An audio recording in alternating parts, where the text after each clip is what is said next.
What's up, YouTube? So in this video, I'm going to be talking about Logan Hall, defensive lineman out of Houston. So he's 6'5" and 278 pounds.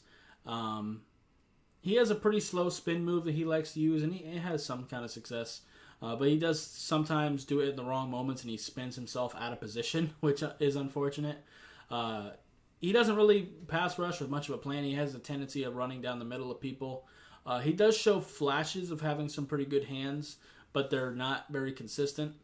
And he's also shown flashes of control and being able to control both gaps. So that tells me he might be able to play in a 3-4 as like a 3-4 defensive end. Obviously, he doesn't have the size for a nose tackle, clearly. So I think that has potential. Either way, I think he's kind of a raw prospect and is going to need to develop.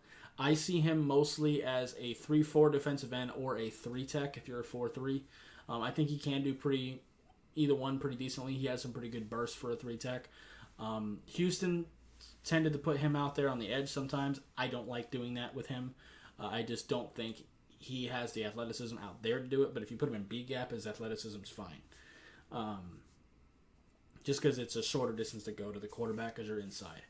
But I could see either way. Like I said, he has the athleticism to just kind of want to line him up in B gap and just let him go. But he does show those flashes of hands and control to kind of imply that he could be a decent 3-4 guy as well if you give him time to develop. And either way, I think he's going to need to sit for a year at least to develop. So depending on what your team is looking for, I think he can be a pretty good early day 3 pick.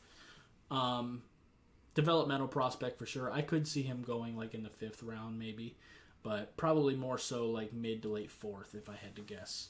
I think that's kind of where his value is.